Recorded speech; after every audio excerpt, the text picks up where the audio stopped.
ये हैं विशंबर कामत जी, मधुबनी के हैं, अभी ये पीएचडी कर रहे हैं। तो इनसे मैं बात करूंगा कि पीएचडी एडमिशन इन्होंने कैसे लिया था। इन्होंने नेट क्वालिफाई नहीं किए हैं, बिना नेट का भी पीएचडी में एडमिशन इनका हुआ है। तो आप लोगों को पता चल जाएगा कि बिना नेट का कैसे पीएचडी में एडमिशन होता है। तो कुछ सवाल है जो मैं इनसे पूछूंगा और आप लोगों को पता भी चल जाएगा कि क्या क्या ये फेस किए थे, कितना यूनिवर्सिटीज़ में ये पैट बहुत सारी यूनिवर्सिटी में पैट क्वालिफाई किए हैं, अभी मगध यूनिवर्सिटी में ये एडमिशन लिए हैं। तो विशंबर जी, आप जैसे पीजी आप कब पास किए थे? पीजी मेरा 18-20 सेशन था, 18 में रिजल्ट आया। अच्छा, 21 में रिजल्ट आया था। और पीजी आपका सब्जेक्ट क्या था? इकोनॉमिक्स। और अभी आप मगध यूनिवर्सिटी में? मगध यूनिवर्सिटी में। हाँ, तो मगध पीएचडी में ये इनरोल्ड है, इकोनॉमिक्स सब्जेक्ट है इनका। तो सबसे पहले आप कौन सी यूनिवर्सिटी में पैट का अप्लाई किए थे? सबसे पहले हम LNMU दरभंगा।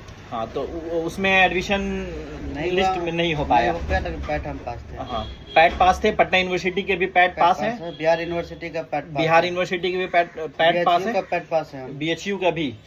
देखिए, बीएचयू जैसे यूनिवर्सिटी बीएचयू में रीट लेता है। हाँ, रीट लेता है। तो research entrance common entrance test. और मगध यूनिवर्सिटी का फाइनली मैंने ही फॉर्म इनका अप्लाई किया था, और लगभग सारा फॉर्म इनका मैं ही अप्लाई करता हूँ। और किसी तरह की कोई वैकेंसी आता है तो हमारे पास ही फॉर्म भरवाने आते हैं। तो अभी पीएचडी कर रहे हैं गया मगध यूनिवर्सिटी से।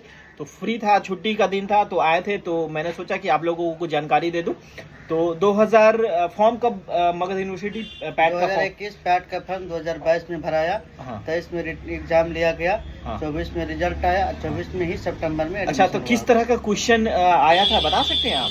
देखिए, फर्स्ट पेपर में 50 ऑब्जेक्टिव क्वेश्चन सब मार्क का था। Second question subjective, second paper जो इकोनॉमिक्स में था वो सब्जेक्टिव था। सब्जेक्टिव में हम लोगों को रिटर्न देना था, ऑब्जेक्टिव में जैसे हम लोग OMR भरते हैं वैसे भरे थे। अच्छा, तो आपका टोटल मार्क्स लगभग पैट कितना आया था? मेरा वहाँ पे मगध यूनिवर्सिटी में 127 करीब है। 127 करीब। और कम से कम कितना मार्क्स वाले का एडमिशन हुआ था? 90 नंबर चाहिए मिनिमम 90 नंबर में। 100 के ऊपर थे उसी को लिया गया। अच्छा, 100 से ऊपर जिनका मार्क्स था उनका एडमिशन पीएचडी में ले लिया गया। और अभी नेट का फॉर्म भराया है। बहुत सारे स्टूडेंट ऐसे होंगे जो पीएचडी करना चाह रहे होंगे। थोड़ा सा तो जानकारी आपको आइडिया मिल गया होगा। और बाकी आपको सिलेबस चाहिए कि पीएचडी क्वालिफाई करने के लिए, पीएचडी में एडमिशन के लिए जो पैट होता है उसका सिलेबस चाहिए, तो आप हमें कमेंट कीजिए और अपना सब्जेक्ट नाम लिखिए, मैं आपको सिलेबस प्रोवाइड करूंगा। और किसी तरह का पीएचडी से आपके पास सवाल होगा हमसे पूछिए। और बेट भी कुछ महीनों में आने वाला है। बेट का क्या सिचुएशन है आपको? देखिए, बेट का सरकार के द्वारा आश्वासन दिया गया है कि मार्च से अप्रैल के बीच में ले लिया जाएगा। अच्छा, मार्च से अप्रैल तक ले लिया जाना। हाँ, अभी इलेक्शन का दौर है और बहुत सारे स्टूडेंट वेट कर रहे हैं बेट का। तो बेट होने से ये हो जाएगा कि आप असिस्टेंट प्रोफेसर के लिए एलिजिबल हो जाएंगे। आपका नेट रहे ना रहे उससे मतलब नहीं है, आप बिहार में असिस्टेंट प्रोफेसर आप बन सकते हैं। हम लोग भी वैसे ही स्टूडेंट है असिस्टेंट प्रोफेसर का। मैं तो नेट क्वालिफाई हूँ और अभी पीएचडी में मैं भी एडमिशन लेने वाला हूँ। तो जानकारी था और इन्हीं लोगों को देख के मैंने हमें भी मोटिवेशन मिला, तो इन्हीं लोगों को देख के मैं भी इसी फील्ड में जाने का सोचा हूँ। तो अगर और किसी तरह का कोई सवाल होगा कमेंट कीजिएगा। पीएचडी से रिलेटेड कोर्स वर्क वगैरह करने में भी कोई परेशानी होता है? देखिए, कोर्स वर्क में आप जो गवर्नर का आदेश है कि 75% आपको उपस्थित रहना पड़ेगा। अटेंडेंस 75% होना है, वो तो सब जगह वो रूल हो गया 75% अटेंडेंस। नहीं आने पे अगर HOD आपके खिलाफ कानून कार्रवाई कर सकते हो सकता है आपका सुपरवाइजर अलाउड ना करे। ऐसा भी समस्या उत्पन्न हो रहा है आजकल बिहार में। सभी यूनिवर्सिटी में अभी जो सुपरवाइजर का जो गार्ड है उसका बहुत सारा कमियां हैं। उस चीज़ को देखते हुए सरकार को दूर करना चाहिए। जो न्यू प्रोफेसर आया है उसके लिए विधान परिषद में बिल ला के न्यू प्रोफेसर को भी जिम्मेदारी देना चाहिए, गाइड बनने का मौका देना चाहिए गवर्नमेंट के द्वारा। अच्छा, इस पर राज्यपाल की सहमति होना जरूरी है।